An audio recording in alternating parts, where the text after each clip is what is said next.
manqué rek day entraîner ipso facto la révocation du contrôle judiciaire ñu place wala sous mandat de dépôt. mais bi ñu nee levé woon nañu restriction yi ñu ko tegaloon ci frontière ñu bëri dañoo jàppoon ni kon loolu après mooy wane ni tereetu ko tukki. waaw loolu période boobu tereetu ko woon tukki mais bu fekkente ne da nga am contrôle judiciaire dana récupérer sa passeport c'est ça l'inconvénient contrôle judiciaire boo ko amee dana récupérer sa passeport bu récupérer sa passeport tu ne peux pas voyager.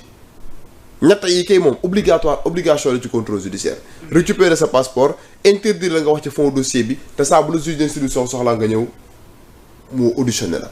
ñett yi c'est obligatoire te ñett yi ma la wax ni boo ci violé juge d'instruction bi mën na révoquer contrôle judiciaire bi ñu place wala sous mandat de dépôt. ndax par rapport à la situation de Wally donc même bu fekkente ne il a consigné attendons de voir la suite de la procédure bu fekkee dem nañ ba ci biir ñu jàpp ne par exemple jënd ak njaay moo tolo amul benn gravité. mais kaawu Wally dafa mel ni genre moom liberté provisoire la am. bu fekkente ni liberté provisoire la am mën na voyager. si parce que je pense que ni place ñu ko sous contrôle judiciaire dañ ko inculpé pour blanchiment d'argent association de malfaiteurs ci coowal oto bi. ba noppi tamit placé ko en liberté provisoire. bu dee liberté provisoire la mën na voyager. mais bu dee contrôle judiciaire la. du mën a voyager mais bu dee liberté provisoire la moom. mën na voyager et Sénégal bizarrement Penda les libertés provisoires équivalent à des libertés d'office. Sénégal koo fi gis mu am liberté provisoire léegi moom c'est terminé. la procédure elle est close. loolu man pratique la bu ma jaaxal aussi ci code de procédure pénale. les libertés provisoires qui équivalent à des libertés d'office bu dee liberté provisoire la am. présentement bu ko neexee mën na voyager mën na def ay concert mën na def lépp loo xam ne mën na ko def mais bu doon contrôle judiciaire la moom il n'aura pas cette possibilité là. d'accord alors beneen mbir bu nga xamante ni bëgg naa ñu daaneel fa muy nekk li nga xamante ni mooy le cas Abdou Nguer 6 mois presque 6 mois après def na fa 5 mois ay avocats am saisir nañ le procureur fixé nañ la date d'audience ni ki mois de novembre dañu jëm tey jii buñ la yóbboo instruction ba nga def fa 6 mois nga ñu nga war a jot nag juge ñu entendre lu ci war a mën a topp. dañ ko war ay avocats bi ñu saisiré procureur bi danoo enrôler dossier bi pour ñu dem procès wala. waaw bu fekkente ne ba ñu fixé date procès bi. date procès bu fekkee danoo fixé. je pense le 6 novembre ou le 9 novembre. voilà bu fekkee danoo fixé date procès bi ça veut dire que day comparaître devant le tribunal correctionnel. pour les infractions de diffusion de fausses nouvelles et autres infractions yooyu noonu ñu ko doon toppee. léegi nag attendons de voir devant le tribunal correctionnel est-ce que Abdou Nguer il aura la possibilité en tout cas de mettre devant la table du juge des arguments juridiques opportuns pour se tirer d'affaire ou bien peut-être bu fekkente ne jàpp nañ ne li nga xam ne moom moo taxoon ñu mettre ko en détention c'est avéré après la justice sénégalaise appréciera mais en tout cas la suite de la procédure mooy bu fekkente ne par exemple ñu ngi fixer procès bi c'est parce que le dossier a été enrôlé parquet bi enrôlé le dossier bi pour que ñu juge ko te aussi loolu mooy yoon parce que nit ki aussi mënoo ko mettre en détention pendant pratiquement longtemps les longues détentions préventive bokk na ci li Sénégal war a indi ay soppite parce que nekk en détention li yàgg te attewul la loolu code de procédure pénale bugg ko mais attendons de voir comme que fixé nañ en tout cas le procès na dem mu wuy ji bu demee bu fekkee jàpp na ne li mu doon wax ak li mu doon def c'est des infractions à la loi pénale juge bi sanctionné ko bu dee jàpp na ne li mu doon def amul ñu bàyyi ko mu ñibbi këram. mise en liberté provisoire la pour Wally Seck donc du contrôle judiciaire loolu tamit c'est bien de rectifier. voilà donc bu fekkente ne Wally Seck du amul contrôle judiciaire. moo tax sax maa ngi jot ci ay xibaar ñu ne dafa mel ni sax voyagé na tey.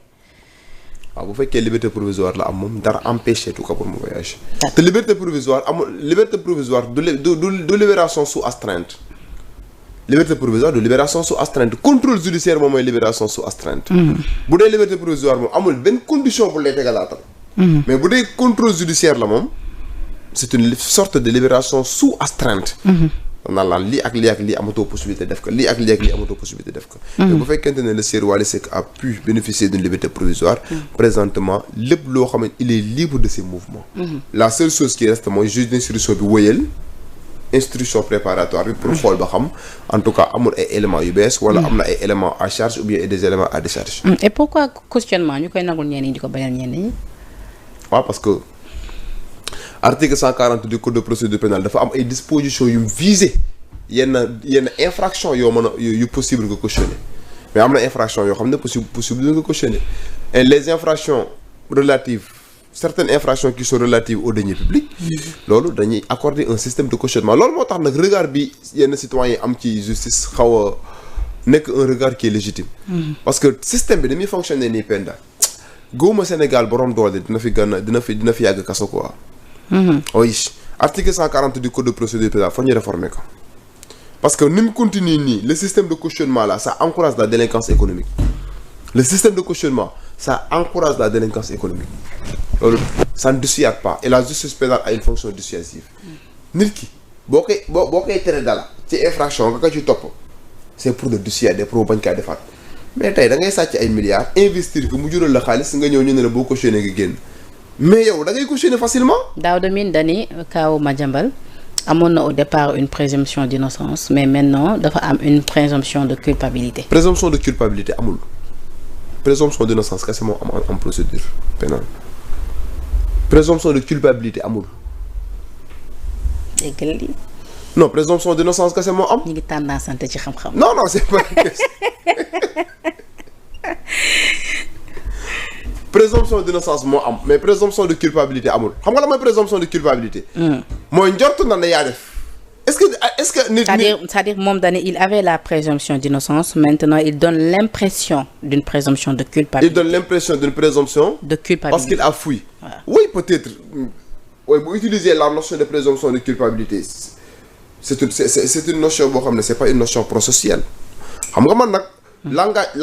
langage du code de procédure pénale bi man dama ko accorder une importance primordiale. te ci langage du code de procédure pénale présomption de culpabilité amu ci. mais comprendre naa sens bi mu ko waxee mooy dafa bëgg a wax ne boo dawee rek day mel ni yaa def. loolu moo tax mu wax présomption de culpabilité. mais la notion de présomption de culpabilité ça n'existe pas. lenn rek moo am mooy présomption d'innocence. D'accord Pape Amadou waxtu bi jeex na di la bàyyi nga tàggatoo di la remercier waat ci éclaircissement yi. merci Penda émission bi daa gaaw a jeex. ma lay remercier ci invitation bi. di rafetlu liggéey bu mucc ayib bi nga xam ne yaa ngi koy def ci Sénégal 7. jërëjëf nga def avec courage et abnégation et moi j'adore en tout cas ton courage et ta détermination. merci beaucoup Pape Amadou. boo fi nekk il faut que nga am courage. pour mën a def sa liggéey. am une forte mentalité am une mentalité d'acier une mentalité de fer. waaw loolu nekk na loo xam ne lu ma neex ci yow loolu ma impressionné ci yow. donc di wax ne amoon naa mbégte en tout cas ñëwaat fii pour discuter avec vous sur des questions brûlantes. de l'actualité en tout cas judiciaire. donc di wax ne il appartiendra maintenant aux téléspectateurs d'apprécier. merci dinañ apprécier sax ndax leeral nga bu baax a baax seen xalaat ci yenn dossiers yi parce que droit moom ni ñu koy waxee tout le temps rek dafa nekk lu compliqué pour ñenn ñi donc da ciy baax souvent vu que ne yenn dossiers dafa nekk au cœur de l'actualité ñu leen fii recevoir ngeen ci indi ay leeral pour le plaisir des internautes yi nga xamante ne ñoo safoo programme yu Sénégal 7 TV di remercier également la régie tuuti moo nekkoon ci machine bi la rédaction ñëpp ñi nga xam ñi ngi jàpp ci liggéey ba mu yem di la remercier waat yow Papa Amadou Mbaye di leen jox dig daje incha allah ci leen i plateau d'ici là passez un bon week-end